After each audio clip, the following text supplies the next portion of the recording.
Hello everybody, it's Adrian Plus here. Yeah, and Bridget, hello. And it's the last one. It is. It's the last No Shore in sight. It is.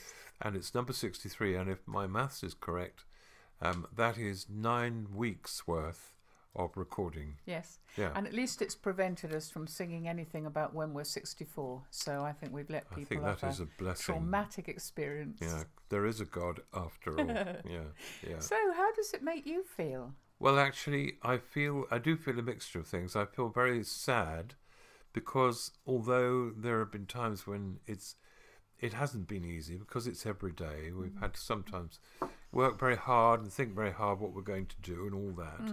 But I've loved it. I've really loved a lot of it. I've loved the community that has formed in a funny sort of way. It's felt as though our boat is quite full of people at times, hasn't it? It's been very good. I have a very warm feeling about it, and I really, actually, really thank God that we have been allowed to have a little job. Yeah, I've really enjoyed it. So thank you, everybody. But it's not all over, is it? I mean, we are starting something new, and the other day we were talking about this terrible verse from Psalms that really didn't make our morning. What was that about? We're bustling about meaninglessly, yeah. Making loads of money for people who wouldn't appreciate it, or something like that. But this morning was quite different, wasn't it? Yeah, this morning we had some verses in Isaiah, in Isaiah, which were a little more inspiring, more optimistic, I think. And I think these would be familiar ones to many people. It's in It's in Isaiah 43. Isaiah 43. Yeah. And it says, "Forget the former things, do not dwell on the past. Look, I'm doing a new thing. Now it springs up. Do you not perceive it? I am making a way in the desert and streams in the wasteland." And if ever we needed that, it's now. Yes. It's going to involve some courage. Just hearing from somebody this morning, just worrying about getting her children back to school and how easy it will be to get things wrong because all the timings are going to be different. There's so many new problems. I mean, you've always known what time your children should be at school, but now they're going to be different times, different complications, new things. Yeah, very complicated. Well, although we are stopping No Shore in Sight, we are going to begin hopefully meeting some of you on a Friday, every Friday, because we're going to begin a series of recordings which are entitled Sounding the Shallows. And that will happen every Friday. And you'll find something on the website describing what it's about. And I hope you'll join us for those as time goes by. Yeah, and there will be new shores. We'll all end up probably on slightly different shores. And we do know how that feels, actually. It's a long, long time ago when, in all ways, our lives kind of broke down, didn't they? You were very ill, and it involved so many different things. I mean, we lost your job and my job because I was looking after you. We lost our church because of all sorts of complication things that we're not going into now. We lost a lot of friends, but essentially we lost who we were. And I remember, to be honest, it felt like crashing across rocks. It felt like tumbling. It felt as though we were in free fall and we had no idea where we'd land. And we did land on a new shore, didn't we? And at the beginning, it felt really, really odd. Because we had no securities. All the things that had kept us together, all of them really, apart from our lovely little family, and our parents and some very close friends, had gone. So there we were, really. But for you, of course, that was when you started to write. But it was also when you came across your first seriously terrifying experience being on this new shore.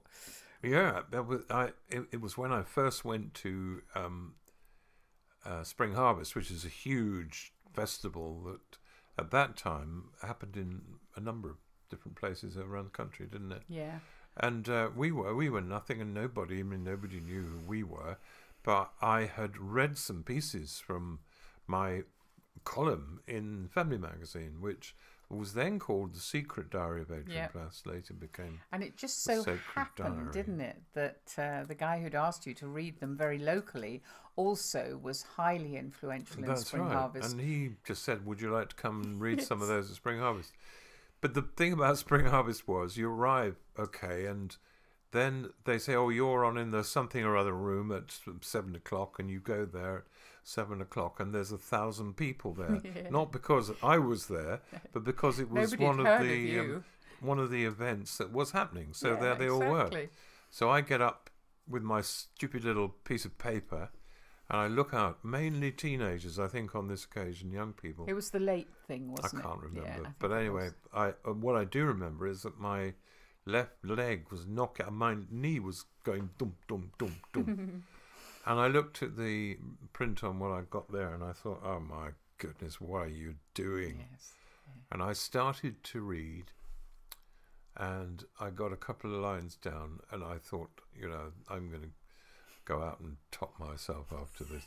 No, you didn't. No, I didn't. But I tell you, I felt terrible. A little prone to exaggeration. Yeah, sorry about that. And then one girl laughed. I know. If I could ever find her, I would shower her with gifts. Yeah. But she laughed. And especially with young people, that's what you need, is a kind of permission to laugh. Yeah. So everybody laughed. And from then, it was all completely different. The whole thing changed. It absolutely was. The only problem with it all was that we talk about courage needed for this next stage of our lives when we arrive on a new shore, and we had taken a massive risk. We really had so little money that we'd worked it down to the last penny, but actually it had cost more to get there. We had the 3 boys with us, didn't we? Yeah. And it had cost more to get there than we'd anticipated. So this great shiny new hope looked as though it was going to crumble into the dust, didn't it? Because the awful truth, and we hardly dare admit this, there we were with 3 children in Minehead and absolutely no way and no money of getting them home. No way of getting home. And we were hundreds of miles from home. We were. And of course, if we'd asked somebody, they would have probably helped us. But we were wouldn't so have known fragile. that then. We weren't. And I think we had £2.50 or something. I can't remember exactly. Yes. Now, here's the miracle. Oddly as it is. I wish we'd prayed. Damn, I wish we'd prayed.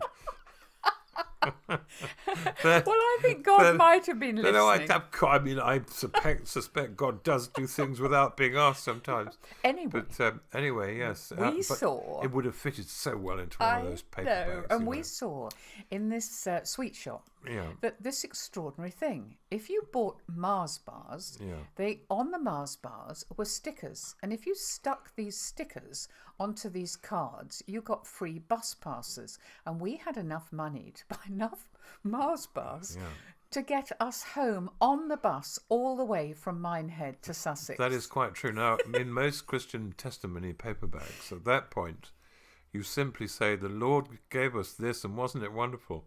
And you don't hear the next bit, which is, I'm sure you've already cottoned on to, that having spent all of our money on Mars bars for a long trip home on a coach, all we had to eat was Mars bars.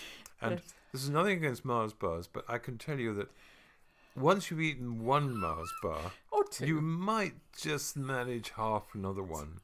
But after that, you look at them with deep horror and disturb. But however, we got home. We did get home, and it was the beginning of something new and exciting. Then we did say yes. We did go. We did take the risk. Yeah, but it was terribly frightening at the time. But something came out of it, and we were thinking, weren't we, about the story of Rahab and Joshua. Mm-hmm. We better just outline the story of Rahab. Well, Rahab was the prostitute who, if you remember, Joshua sent some people in to see what Canaan was like.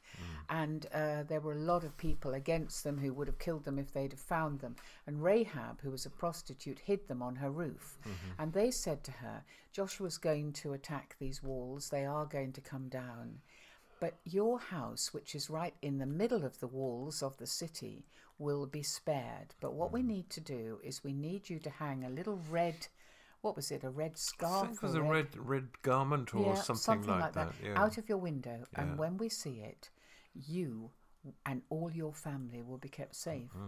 That's right. And that is such an extraordinary image, isn't it? That when the walls came down, there was this one little tower left, one window with a red flag, whatever it was, hanging out of that window, and she was safe. And what a legacy when everything had crumbled, that she and her family were safe. So it's probably worth us thinking, what is the legacy out of this time? What are we taking? What have we still got left that has kept us safe and will be a symbol for us for the future? Well, what do you think we've got? Well, now we might talk about that on Friday. We might. I don't know. I think it's difficult because we know there are some people who would say to us, I have no legacy. I've reached, I mean, we've had one or two communications from people who are having a very, very, very difficult time. But I sometimes think about the psalmist, and I know I've said this before, but I've said everything before. The psalmists, the thing they had in common, in a way the only thing they all had in common, was that they were expressing their feelings to God. And that's how we almost started this whole series, didn't we? That's correct. No Shore in Sight. Yeah, and even the one that ended with "Darkness is my only friend," which I thought should be. I'm glad we didn't read that one this morning. You don't preach a lot on, but "Darkness is my only friend." That he also, I assume it was a he, was talking to God about it. And sometimes when you look at what is happening to you and in your life, you miss some quite obvious things that actually are still strong and lasting, and they're worth looking for. I think one thing I would say is that because of the Zoom services, and I know they've been pretty up and down and all over the place, but there has been something about looking at people's faces who are in the church with you. The names are under the faces, so if there was anybody you didn't quite know what their name was.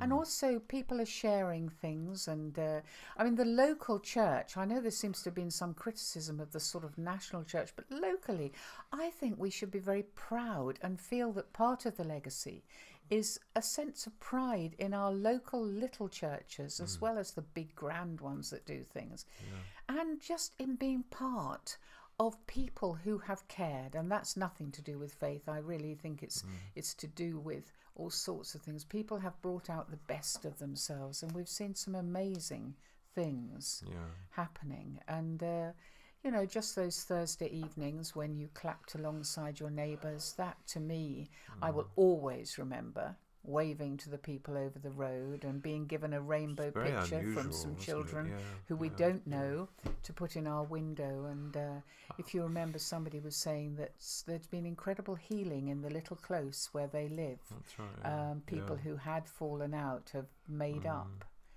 I would like to say to people,